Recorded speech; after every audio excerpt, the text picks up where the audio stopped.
Hello and welcome to Comic Boom, the comics and education podcast. If you're interested in hearing more about the crossover between comics and education, then this is the podcast for you.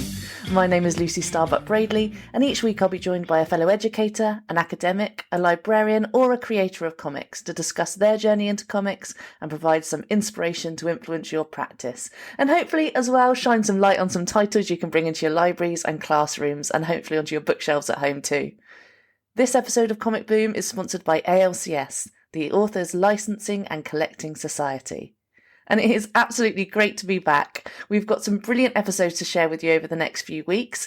This season is going to be split into two. We'll be running 5 episodes this term in the summer, taking a short break, and then coming back with another 5 episodes in the autumn term. I've got so much good content to bring you. Thanks again to the brilliant ALCS, the Authors Licensing and Collecting Society, for keeping the mics hot and the lights on, for helping me run the podcast again for another year. I really, really appreciate the support, and I'll be talking a little bit more about their work at the end of the episode. To kickstart this season of Comic Boom, I am talking to Edward Ross. Edward Ross is an Edinburgh-based comic book writer, artist, and illustrator. With an early obsession and interest in cinema and comics, it wasn't until after studying film at university that he managed to combine these two interests and form his first self-published comics, Filmish Comics, and we'll be talking a lot about that today. Edward and I do go slightly off track and talk a little bit about film, but I think it's really interesting because it's all part of his journey and really interlinked with his first graphic novel, Filmish, a graphic novel through film, which was published by Self-Made Hero. That was an award-winning book, and it's a really, really interesting read. And then he went on to create Gameish, a graphic history of gaming, and really interested in that link between different cultural elements, film, games, and comics, and how they all interlink and inform each other. And I find it a really fascinating conversation. We also talk about his latest book, Graphic Novel Builder, the illustrated guide to making your own comics, which is a fun and accessible guide to creativity for ages 11 plus. I think definitely one for year 5 and 6 would really enjoy in primary. So yeah, I'd nudge that a little bit earlier to maybe 9 plus. Edward's also worked on a number of science themed comics in collaboration with Dr. James Hall for universities, for museums, charities, to explain and bring to life the kind of scientific concepts that they're working with and bring that to a wider audience through comics. And it's a really interesting area, these science comics, and we talk about that as well. There was so much to talk about with Edward. I had an absolutely brilliant time. I think you'll really enjoy this episode. Here's what Edward had to say. Hello, Edward. Welcome to Comic Boom. Hi, thank you for having me. Can you tell us, to start off with, I always start the episode by asking people to tell us a little bit about their journey as a comics reader. So when did you first start to read comics? When did that sort of become part of your life? I think as long as I can remember, really. I grew up reading the Beano and not the Dandy. I think I was like a staunch Beano head and always even had a sort of element of suspicion when Dandy characters ended up kind of joining the Beano. I was like, I'm not sure. No. I don't know why. But yeah, the Beano was huge for me growing up. I remember I had a huge, like an enormous stack almost falling over next to my bed. And did you know it was Scottish at the time? No, I didn't. I didn't appreciate it was Scottish until I was, I think maybe still while I was still reading it a bit older, but certainly not for a long time. But I know the legacy of Scottish comics is strong. But I did obviously know that Ur Woolley and the Bruins were Scottish, but that's kind of hard to miss. I loved Ur Woolley and I hated the Bruins. I don't know. I couldn't get with that. But yeah, definitely the Beano. And then my brother had a sort of big stack of those Peanuts mini collections, and we had a bunch of those with their covers falling off. So I grew up loving those, and I think with Peanuts and then with Calvin and Hobbes, which was my true love in love comics. Calvin and Hobbes too. I think that's what sustained me kind of a bit older in a way, because with both of them, but with Calvin and Hobbes especially, there's so much to go back to. So as you become an adolescent and a teenager, you can actually go back and you just rediscover all these new things about it. Layers of meaning in it. Yeah. I was in a high school yesterday, and when I was mentioning Calvin Hobbes, the blank stares, because obviously it's a cultural thing, it's not really relevant anymore, but I was like, but you... I was just thinking if I could convince one of these kids to pick up Calvin and Hobbes, that would be a win. Yeah, if I do teacher training about comics, at the end I always like to share like the last ever Calvin and Hobbes where they're like going off on the toboggan. I just think it's really poignant. I love it. Oh yeah, it's so good. Yeah, and I think to this day, it's something I aspire to in my own work where possible, is just capturing some of that spirit. I guess like a mixture of kind of childlike wonder and that sort of depth, that emotional and philosophical depth as well. I'm not saying that I'm achieving that. I'm just saying that I would like to achieve. I would like to aspire to that, and I always keep that in mind as something that kind of level of accessibility and then depth. Yeah, it is incredible. And I think because of the characters, I feel like people could easily just walk on by or like dismiss it without realising quite how great it is. So, in terms of this comic reading that you were doing when you were younger, who instigated that? Were your parents really supportive? Was it part of your reading diet at school? Were comics embraced in school as you were growing up? How did that fit in? Definitely, definitely not exactly. Like there was, I can't remember even mentioning. I think it was definitely separated. It was two things. There was going home and reading comics, and there was going to school and not. I think in a sense a lot of it was like, I mean, with the Beano, there's such a legacy in that, like, I think, my dad probably grew up reading it, and certainly my brother, who's a bit older than me, grew up reading the Beano. So I had a legacy stack of, 70s and 80s Beanos to get me started. So I think it was very much that. It was kind of, they were around the house. And then my nana used to cut. We were really in the Bruins out of the Sunday Post and post them to us, which is very sweet. And what is it that you think pulled you in? Was it the drawing, the artistic side, the story, or was it that sort of essential combination of both? Yeah, I mean, I was like, I grew up definitely being a huge drawer, and I was making comics probably from the age of about 8 or 9 myself. So I think it was always the both of it, and good question. I think I drew. I think I drew to tell stories, if that makes sense. So it wasn't like, and although I would have loved to have drawn better, I never was drawing to draw well. Yeah, if that makes any sense. Practicing it as a skill, it was more. Yeah, I never really kind of got into. I mean, I did a bit of it, but I never really got into like, drawing still lifes or even like now, like I've barely done any like life drawing, So it's like it was never, the technical end of it was never that interesting to me. It was always much more the opportunity to tell stories and to draw fun things and have fun with it. Yeah. So we've heard a little bit about what you were reading when you were younger. What kind of things are in your reading diet now?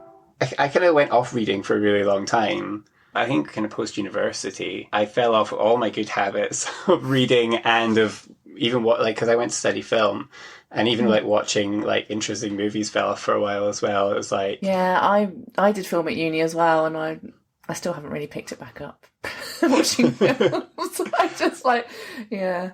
I want to. I've got children now, though. I find like sorry, this is slightly off track, but justifying getting a babysitter to go to the cinema just seems a step too far for me. I feel like I'm gonna, when I'm in the next decade, that's when I'm gonna read. Yeah. That's when my indie film love is gonna come back. I can feel it. So we were in a similar boat. We had kids, and that was like a big thing. And then COVID, and then kind of falling off that habit. So, yeah, I have to say, I've not been to the cinema hardly any in the last few years. But what we started doing, again, we're very much off topic, but what we started doing was having home film festivals. So what we'll do is we'll pick a theme, and then me and my partner will pick a bunch of films to watch together. So she'll pick some and I'll pick some, and then we'll kind of watch along across a theme. And it's actually been a really fun way to get started again, and to also like challenge ourselves a bit, because you're searching for those gems within that theme. So we did a season on train films, for example. Cool. Films on trains. And but that like, and you end up kind of within that, you've got all sorts of things you can be drawing on. You can have thrillers, action movies, or you can have like intimate little dramas that are set in, on a train.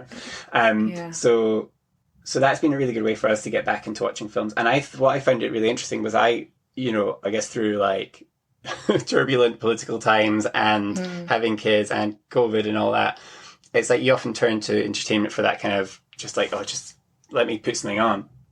And you're not really emotionally prepared. Yeah, not really emotionally prepared to face like having to feel something or think about something. But actually, I find as soon as we started putting on more challenging movies again, I was I was feeling you do feel something, but also it's like really cathartic and actually not actually that much hard work. I mean, I'm not putting on like the most depressing stuff, but trying to watch something that's like got some resonance, and actually the reward far outstrips the potential like have in a sense you kind of perk up. So instead of like sitting there like slug like on the couch, you kind of go like, oh wow, this is really engaging me, and you wake up almost. You've got some processes going on in the brain rather than just which is my evening go-to at the moment.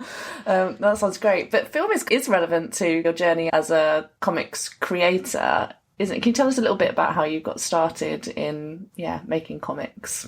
Yeah, so I guess beyond primary schools, where I had my cartoon character Skipper, a cat that lived in a skip.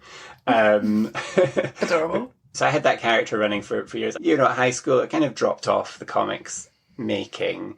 I still was an avid doodler in the margins, and I had sketchbooks that I would draw, often like sort of fan art of characters from Eels songs, or like Belle and Sebastian lyrics or Manic Street Preachers lyrics. My go-to teenage music. I was a lot of her angsty imagery in my sketchbooks. But my now partner, who I met when we were just like 16, and she actually sort of opened my eyes to the wider world of comics. So she reintroduced me to, I had been reading Calvin and Hobbes and Peanuts and things, and I'd start to get an inkling of like there's cooler stuff out there, because as an avid Eels fan, he often featured like Adrian Tomine and like Seth in the liner notes. So I was like, oh, this is cool, but I didn't like know where to get it really. Music came with stuff around it. And exactly. I had a kind of cross pollination, and like around that time, Ghost World came out as well, and I remember getting a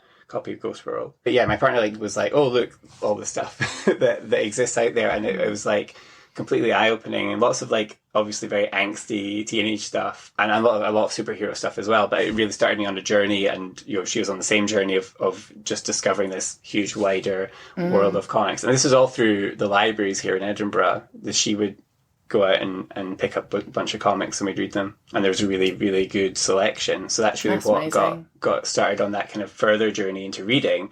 And then inspired by that, really, I got back into making comics as well, and sort of realizing that I could tell stories more kind of engaging and interesting to me at that age, essentially, because I think that's a real thing. I was in the school yesterday, and I did a talk to the first year of high school, then the second year of high school. So like, 11, 12-year-olds, and then I guess sort of 13, 14-year-olds. And then, I mean, there's two things going on here, but basically, like I asked, how many people here read comics? And when it was the first years, they I don't know, like maybe 40, 50% put their hands up. And then, for the older year, like 2 hands went up. Yeah. And I know there's other factors there. I know there's factors about not wanting to stand out and all this stuff. Yeah. But I wonder what their wider reading level is, because certainly my daughter's an avid reader, but she's in year 10 now, and there's just no time. It's just like revision. So there's multiple factors there, but I also wouldn't be surprised if that was for myself as well. Like the falling off happens. In that age group, and you need something then to spark that again, because I think obviously comics have that appeal to everyone potentially, and it's just finding the work that's out there and having yourself exposed to it. Yeah, and I wonder if it's something, I'm just thinking aloud here, I've never really thought this thought before, but around like comics that bridge the age ranges, because like if you're kind of grown out of the stuff that you liked when you were younger, and then you don't know what to read next, then I think there's also that sort of breaking point where it's like, well, I can't read those things. My reader identity was attached to something that I'm no longer very interested in, and I don't know where to go next if you don't have that kind of access. I've seen a lot of I've seen some calls online recently from sort of children's authors saying that there's like a gap in the market essentially between, I mean, I don't really know what the markets are called. It's like middle grade. Yeah, and then and YA. and YA, and there's a kind of gap there that's like a transitional space where it is like the YA can sometimes be a bit hard, but the kid stuff's too kiddie. You know, they're outgrowing it, they're wanting, their hunger for like emotionally resonant stories and a bit more depth and a bit more independence. And there's maybe a gap in the market there that needs I guess that's where that also, it's the fact that publishing as an industry as well becomes a bit of an issue, in that reading dips off then, so there's not a market, and then it's like chicken and egg. A self-fulfilling prophecy, yeah. So back to my journey, I suppose. I got back into making comics, but I was always convinced from a very young age that I was going to be a movie director, I was going to be a filmmaker. But, you know, I'd grown up with these dual passions of film and comics, essentially. And so I went off to study film at university. But I did a joint degree with English literature. And actually, English literature was the thing that really sparked me, even though I was never, like, the biggest reader. But what really interested me was just in the nature of the literature course was that we had all these, like, subunits about different topics. So we did, like, a unit on, like, what was it? It was like on the body and horror. And I ended up doing an essay on, like, food and horror in Under the Skin. It's a very long-winded story.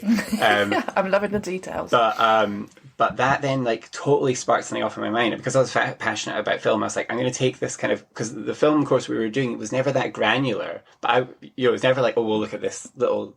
tiny fascinating element. So the films have never quite captured me, but this thing did. So I kind of whisked that over to films. I did my dissertation on film, and I did it on food, horror, and the body in Asian cinema. So this was like me taking like my kind of nerdy passion for like this really niche little concept that really sparked all these ideas about food and horror, and took over to film. And that's where sort of filmish started to fall together, I suppose. And when I came out of university, as I was still trying to pursue writing for film or writing a short film to make a short film, but I just wasn't getting anywhere because I didn't have like the self-confidence at that age. Probably don't have the self-confidence now, to be honest, to like do the things necessary to like bring together a cast and a crew and funding and all that stuff. It seemed so huge. I ended up just kind of chipping away at a script for ages, almost like putting off the inevitable. But at the same time, I got back into comics and making comics and kind of getting interested in this idea that with comics, I could just do it. I could just put something out there and it would be much more easy and accessible. And I was working at the Film House Independent Cinema in Edinburgh at the time. And they sort of saw what I was doing, and someone suggested that I could do something for their newsletter about film. So that's where Filmish kind of was first inspired, was to do a little thing for their newsletter. And from there, I was like, oh, this is really fun. Like, this is me taking, like, loving that granular sort of academic analysis of stuff that's kind of from these weird different angles, and enjoying drawing and loving film and just together. That is something that kind of feels like really distinct about like the stuff, that the things people write dissertations on, the things people get into at university, and then you leave behind that really specific interest, that chance. So it's quite cool to be able to have a avenue with which to still explore those aspects and find new things out. It's cool. Yeah. And I always felt like, you know, I always really loved reading those papers on those weird little things that people had become fascinated with. But I also always understood them to be often quite hard to read. Like quite hard to, especially for an outsider. So I always thought like there's all these like really interesting ideas buried in textbooks essentially, and I guess that's what Filmish came in. I was essentially trying to present these things to people and show like how interesting it can be to look at film from these different academic perspectives and to think about film in these new lights. But I wanted to do it in a way that was really, really accessible, just really easy to read, or relatively easy to read. And what happened from there? So how did you end up with your first published book? So I started, so with Filmish, you know, I wrote a couple of little short ones for the newsletter at the Film House, and I was like, I think my dad suggested, like, why don't you package this together and make a little zine out of it? So I wrote another longer essay to kind of pad it out to make a sort of 20-page comic. I printed 100 copies, just fully black and white thing. Very, it was like £1 a copy or something to print, and then took it into the film house where I was working and used my connections as a box office person to put it on the counter and put it on sale. So I sold them for £3 each. The film house would take a little cut, and then I just basically took the profits off of that and went and printed another 100 copies and saw it roll from there. I did 4 issues over the next few years, each one on a different topic. And, from there, like, it was just, I guess, like a kind of cool indie thing that existed in Edinburgh and that people picked up and thought was kind of interesting and cool. I started doing, like, comic conventions and selling at comic conventions. And I then, probably around 2012, so only a couple of years into doing Filmish, like, I thought, oh, maybe I could do a book of this. So I started pitching to different publishers. And then finally, in about 2013... so it's 2 years before the book came out, the editor at Self-Made Hero said yes to the idea of doing a book. And I was like, I was very happy indeed. I was interested if you picked up on the kind of type of academic reading from university, but do you like to read non-fiction comics? Is that kind of your personal reading preference, or how are those two things linked really, like your reading and your writing, or are they not? Do you read very different things to what you produce in your own work? Yeah, I mean, as I said, that like I've been a bit of a bad reader. Yeah. Non-fiction comics do interest me, in as much as non-fiction subjects certainly can interest me. I think there's a real challenge at the heart of non-fiction comics because comics inherently are your words and pictures, and I find with some non-fiction comics I think struggle, and maybe my own struggle with like that balance, right, between words and pictures, and have like a really fascinating story or a fascinating history or a fascinating something that by doing it as a comic you almost just have to strip out so much, because for it to be fully realized in all its depth and complexity and detail, actually probably be better off writing it's not necessarily the best form for it. So it's not always so I do enjoy non-fiction comics, but I think there's a challenge, especially I guess as a person who produces them. I'm very acutely aware of the challenges when I read them. So you find you're reading them with a critical eye, or like with the informed eye of like, wow, this would have been a nightmare to make this page. The non-fiction comics mafia are going to come and get me for saying that. But I think, at the same time, I mean, obviously, it's also really accessible. I think it's dependent on the subject matter and how it's tackled.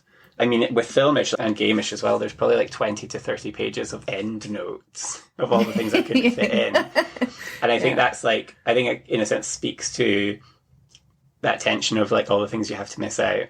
But do you think with both of those, the fact that the thing that you're talking about is also a kind of multimodal medium was helpful? Yeah, no, I agree. Especially once I got into working on the book, and when people started asking difficult questions like, why are you doing a comic about film?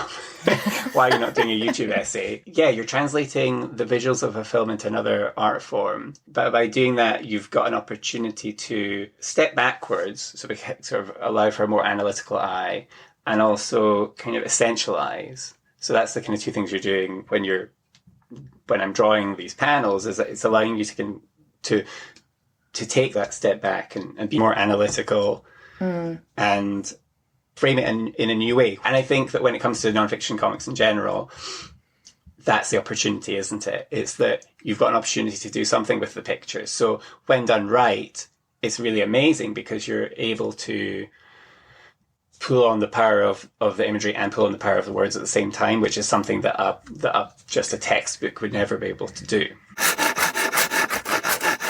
I'm hesitant to ask this question because it's slightly off track, and also, so apologies to listeners who are thinking, what is she on about? But I'm really interested also in this sort of link between comics and film. I've heard it quite a few times, people describing a particular sequence in a comic as being filmic. And I was like, well, comics came first. And and actually a lot of films actually start off as storyboards which are comic-like. And so I feel like there's actually between the two mediums a really interrelated language that goes both ways, that comics inform the way that films are made and vice versa. What do you think about that? This is what I spend my time thinking about.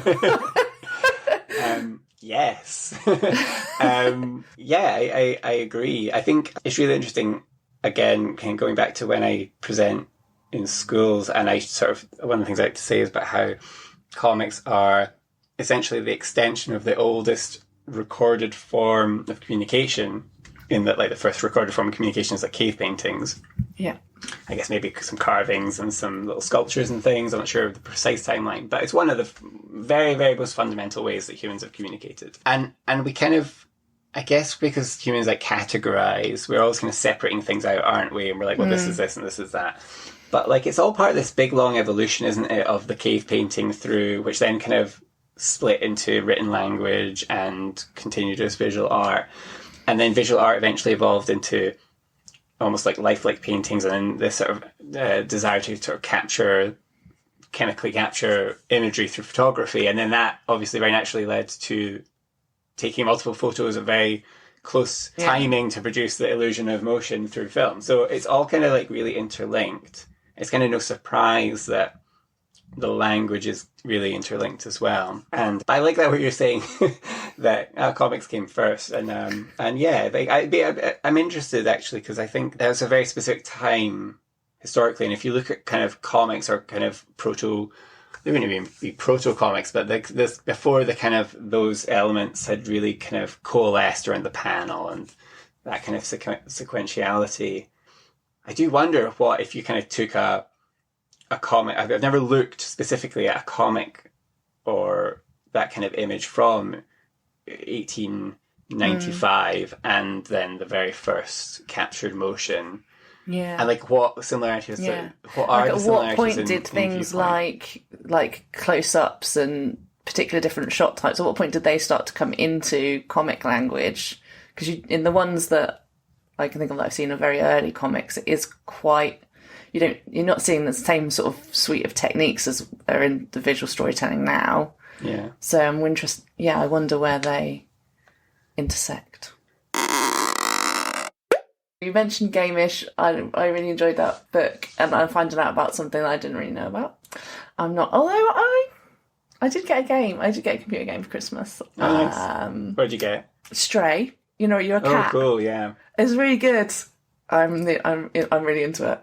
Occasionally I have to get someone else to come and do the bits where there's lots of things chasing me. So I'm not that good at doing it. I'm definitely in a house of gamers here. But in terms of when you're selecting your projects, and I know, so obviously you've had a pre-existing interest in film and a really good knowledge base, but you've gone on from that, your kind of starting point. Did you have to do a lot of research to create your books? Is it a topic that you're already interested in and then you kind of do a lot of research? Or how does that kind of journey come to being as informed as you need to be to actually make the book? Yeah. So, yeah, I mean, Filmish was coming from obviously a place where I had a fairly good established understanding of the broad scope of film theory and some things I could touch on. And it really informed then the kind of chapter breakdown of that, because in Filmish, it's not like a chronological history of film. It's like a thematic journey. It is called a Filmish journey, a graphic journey through film. So it's a journey because it's like we start with the eye,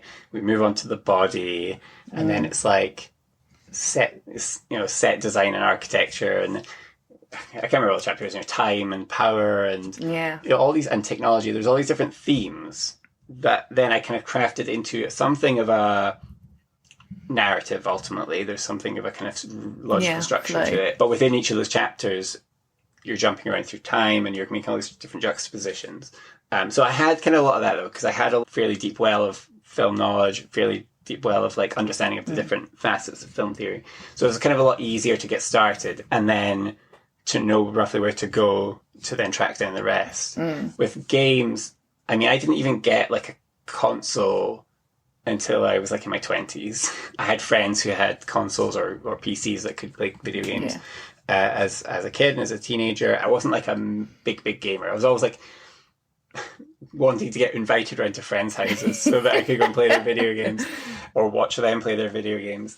So it's a very different thing. And so there was definitely a challenge, not just in like my lack of that kind of deep lore of having grown up, having played all the Final Fantasies and all the Marios and all the Zeldas, which whenever I listen to like video game podcasters, they know all that. They already they've got that deep well. So I didn't have that deep well, which obviously created like huge imposter syndrome going into it. But at the same time, it was just something I had to kind of embrace and understand that I was coming at it from a different angle.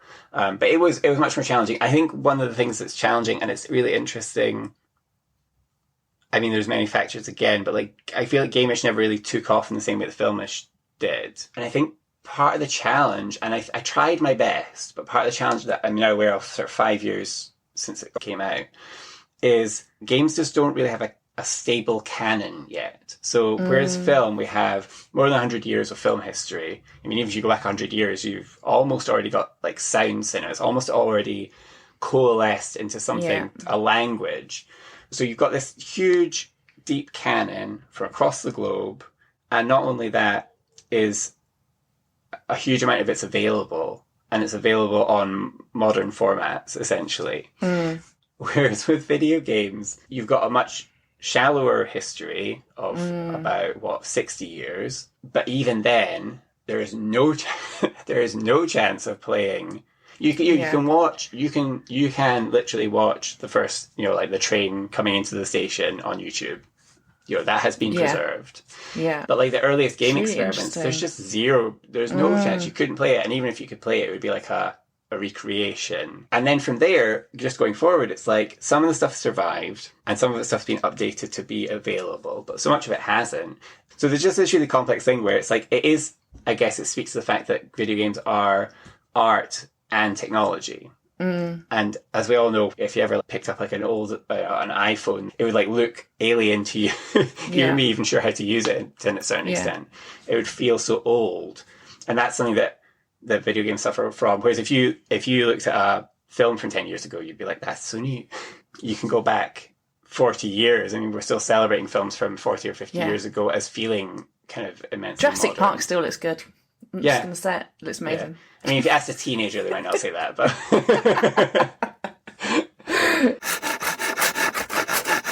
I'm really interested in, from an educational perspective, the way that comics can be built in across curriculum, and not just about the English curriculum or the art curriculum, but how they can be implemented in other areas of the curriculum. So I'd love to hear more about the work that you've done in that area in science. Yeah. So at high school, as I was an aspiring filmmaker, I wrote my friends in, and we'd go into the woods and like run around making films and stuff. But we kind of continued to we'd make like little short films, and we would do drawings together and stuff like that. And he went off to uni to study science, and I went off to uni to study the arts, to study film.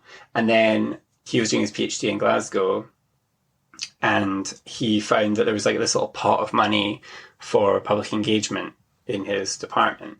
And so he came up with the idea that we could do a little collaboration together. And the idea was that we'd co-write a short comic, and I would draw it. And then while I was busy drawing this comic, he was studying parasitology. He was studying a parasite that causes sleeping sickness. So we did a short comic about these different parasites that the lab was working on. And he, while I was drawing, spent his evenings sewing together a probably like 3 or 4 meter long giant parasite out of hula hoops and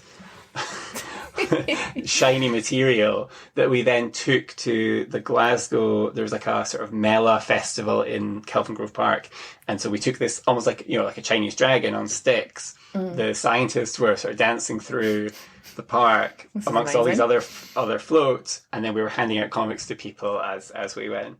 So that sort of started our collaborative journey. And that really, I mean, at that time, I certainly wasn't aware of it, but I don't think there was much in the way of like public engagement science comics out there. And we were certainly making it as we went along, and hadn't seen any other stuff. And it was really popular amongst the labs. People were like, this is a really good way to create a very accessible, succinct sort of encapsulation of the work we do. And so over the course of about 15 years now, we've been working together sort of on and off on these different projects together, and then I've sometimes done some of my own with other labs we basically did one for every single parasite that this lab studies. I've done one on microfossils at the bottom of the ocean. That they take core samples from the bottom of the ocean using this like this ship that fires in this huge long drill, and it pulls out core samples, and then they can analyze that to find out climate change over the course of millions of years. And it's just been like a really interesting way to engage with all these different subject matters. Yeah. And I think a really good way for labs to be able to reach out, have something like really tangible. You know, we most of the projects we print little comics that they can then hand out at science festivals and go to schools and things like that. Yeah. And then they have them online as well. I think it could be so. I could just see this being used so much in school, like children making their own comics to explain concept they learn out in all sorts of different subjects. I think it'd be really good. There's a school that I go and teach the kids how to make their own science comics. You know, give them the kind of lowdown on how to think about it, and the tools. You know, as a comic artist, the kind of things they can do. And then every year they'll take the science that they're learning, and then they produce their own piece of public engagement.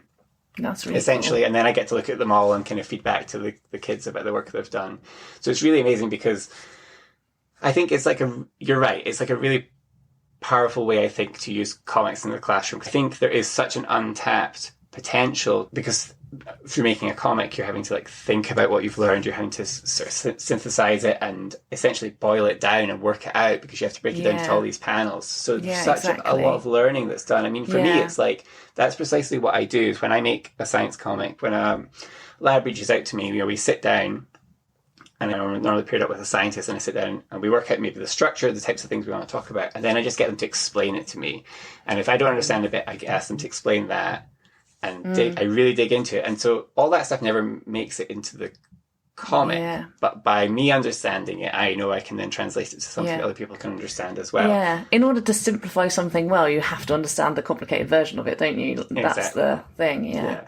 I think, you know, in this annoying and troubling time of AI, I think schools are really dicing with potential trouble there when with kind of any kind of use of AI, in a sense. If you're relying on someone else to do the work for you, you're never going to learn it. You're only going to just accept the sort of regurgitate, which is exactly what AI does. It regurgitates, and not even accurately. So get the kids to regurgitate. Get the students to regurgitate for you. Not literally. Because not literally. Because that's the learning, right? The learning is the coming to understand it, and then working out how you can communicate it. Your most recent book, Graphic Novel Builder. Let's come on to that now, because it's a really brilliant thing. I love it. Can you tell listeners about the book, how the project came about, to do a little bit of an intro for somebody who might not have seen it yet?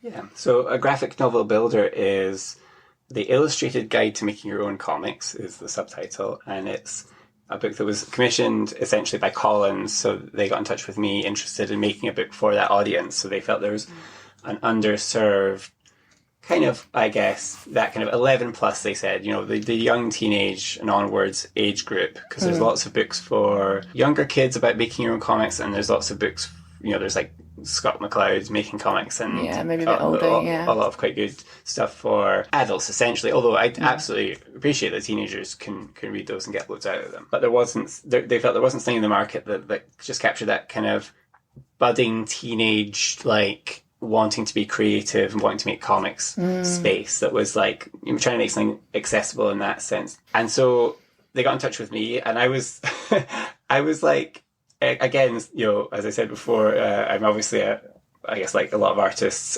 get a lot of imposter syndrome, and I think the imposter syndrome for that was extremely intense. The idea that, you know, who am I to tell anyone how to make comics? I don't know what I'm doing. What am I doing?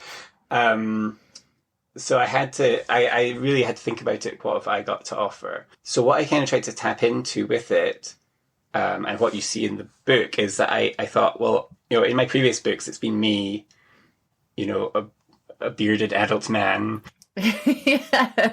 Yeah, appearing as a character.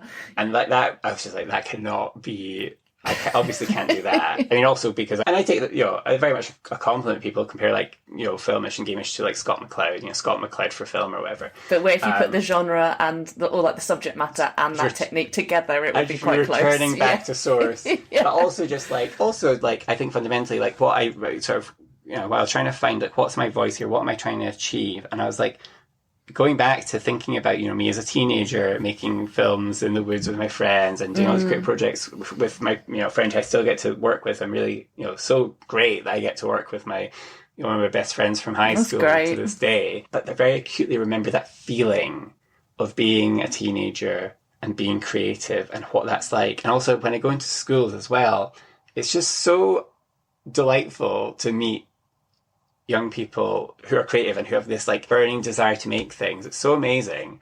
So it's like, I've got to capture that because that's like really speaks to such a specific experience of being a creative kid. So what I decided to do was to essentially create this little cast of teenagers who are the comic makers. So they're your guides through the book. There's 5 kids. Each one's a representative of a different element of making comics. So there's the the sort of publisher one who's like likes to man the comic stall and do the marketing and things, and then there's the writer and inker, the artist, and the colorist, and then there's the designer kid who's kind of into making like weird little zines and like hiding them in people's shoes and things. That kind of slightly anarchic creativity. That was really when I realized like, oh no, this is something that I'd really like to do and that I feel like I'm able to do. And I do obviously have a lot of knowledge. I mean, I have been working in comics for 15 years. Exactly. But it's very easy to, when you look at everyone else's work, to convince yourself that you've got nothing to say because everyone else seems so much more capable and the reality of the situations that everyone else is also sitting there feeling like their own levels of self-doubt and things, aren't they? So in the end, it was a really fun, after I got over myself, it was a really fun one to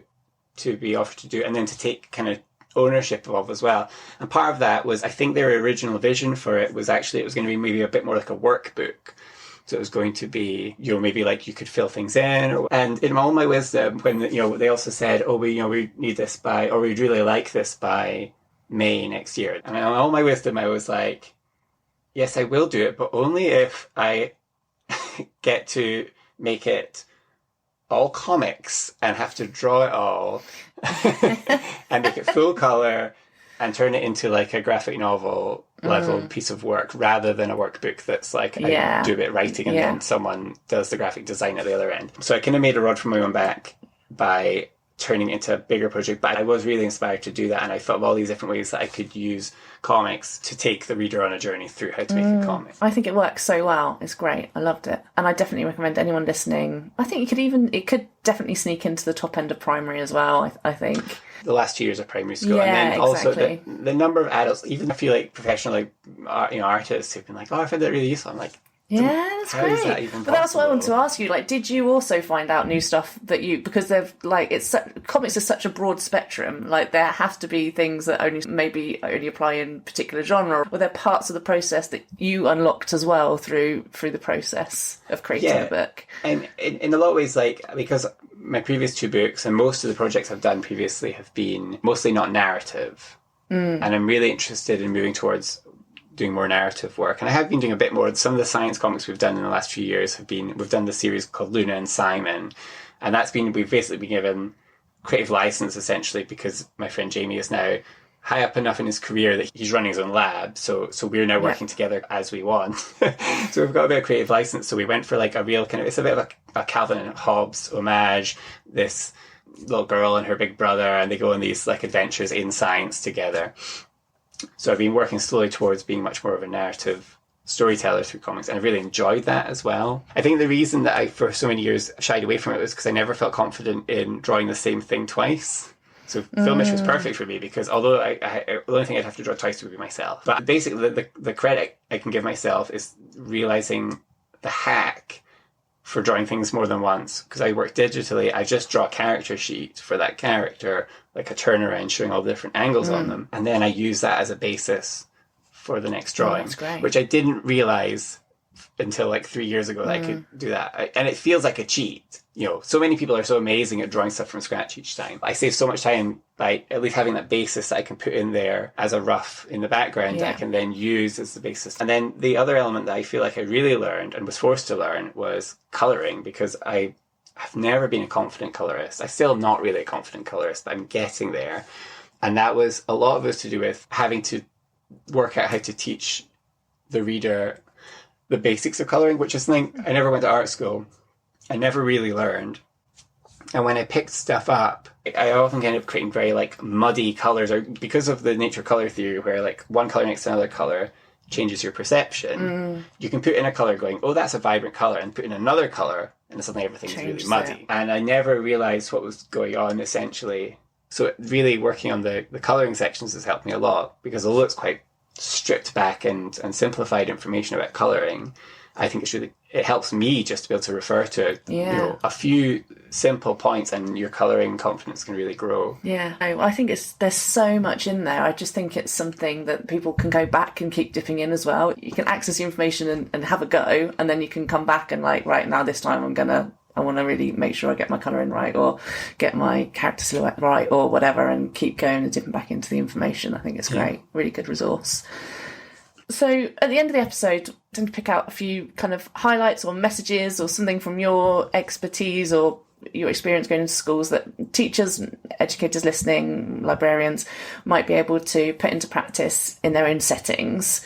Anything that you would like to kind of summarise or emphasise at the end of the episode? Yeah, my big takeaway, I felt, from our discussion and when I was thinking about it beforehand, was I would definitely love to see more comics use in the other parts of the curriculum. I think that's really powerful. I mean, we talk about science. I've done the science stuff, but, you know, I think there's so much scope in like history and sociological type subjects, and I mean, literally everything, right? Yeah. I always talk to young people when I go to schools about, when you're creating something, create something that you're passionate about as like the very fundamental element.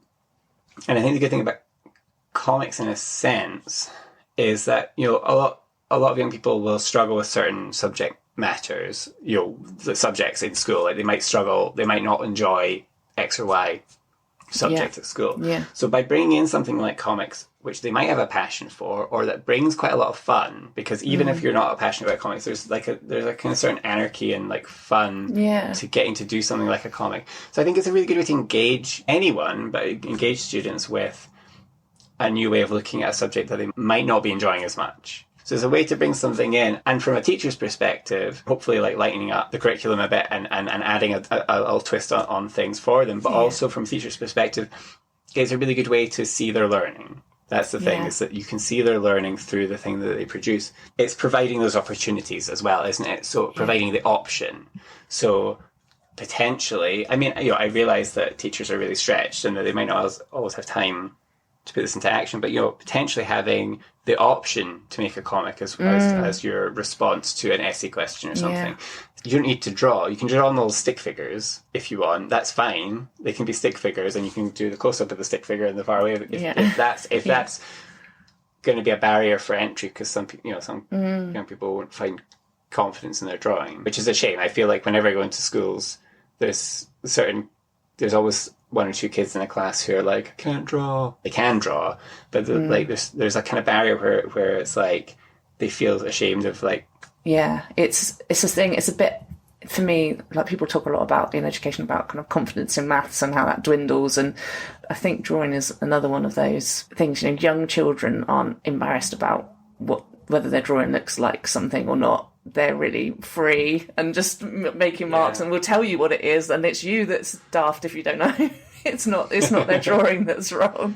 But then there's some sort of level of self-consciousness that comes, and I think part of that is also married to the fact that we wean children off of drawing and writing at the same time, and start saying that writing is kind of the more important form, and then drawing starts to not exist as a communication tool. It's a thing that just should look like an aesthetic thing, not a communication tool in a school setting. Yeah, no, that's a really good point.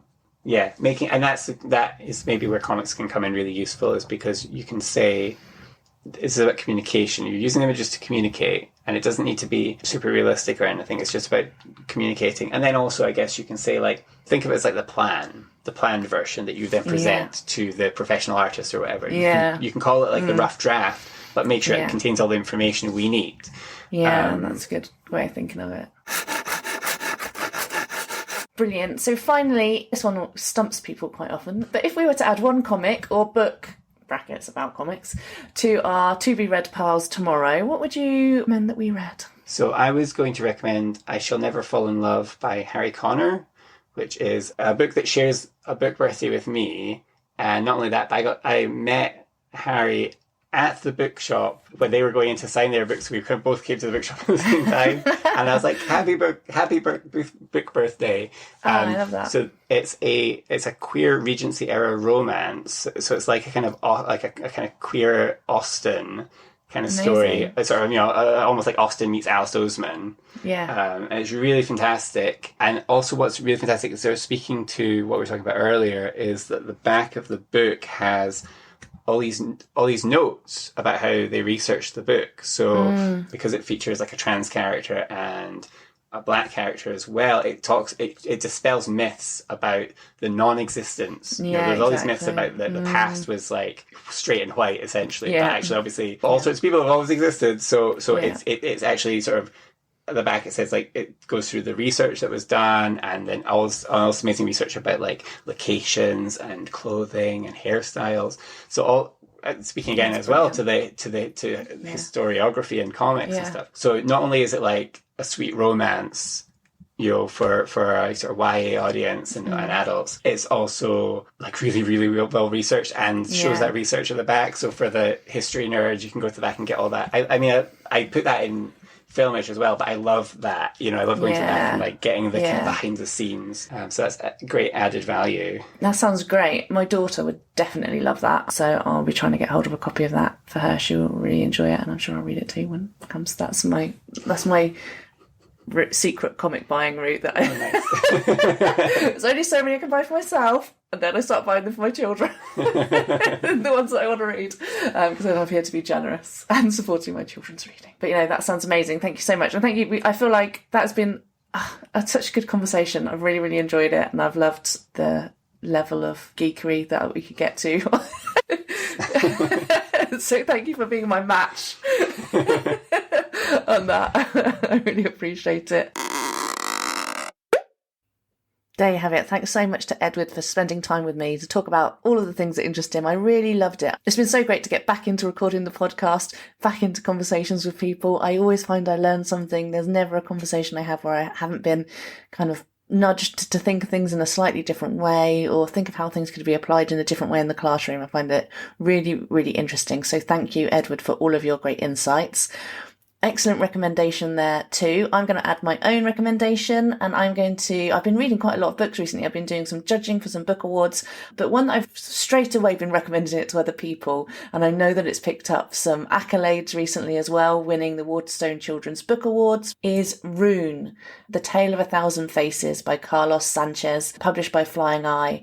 And it's a beautiful fantasy, I would say, from age 8+ maybe, with more interest the older children get. I think it's not necessarily about suitability, but just interest level. I think probably that 9-10 years old plus. A really beautiful comic, gorgeous pastel tones, a portal adventure. These two children go into another realm. I love that kind of setup. And this has got something really unique about it. So their best friend characters, Chiri and Dai. Chiri is deaf, and she uses sign language, and you see the sign language being used in the comic panels, and then there's kind of speech bubbles coming off from the sign language. It's a really cool concept. And then that is also a key part, without telling too much. The use of sign language is also something that's really key in this other realm that they go into. A brilliant magical adventure, and it is very, very beautiful, and a great story and some really interesting concepts within it. So definitely one to look out for. I've been recommending that to people over the last few weeks because it really stayed with me after I read it, which is always a really good sign. Thanks again to ALCS for sponsoring today's episode. As you know,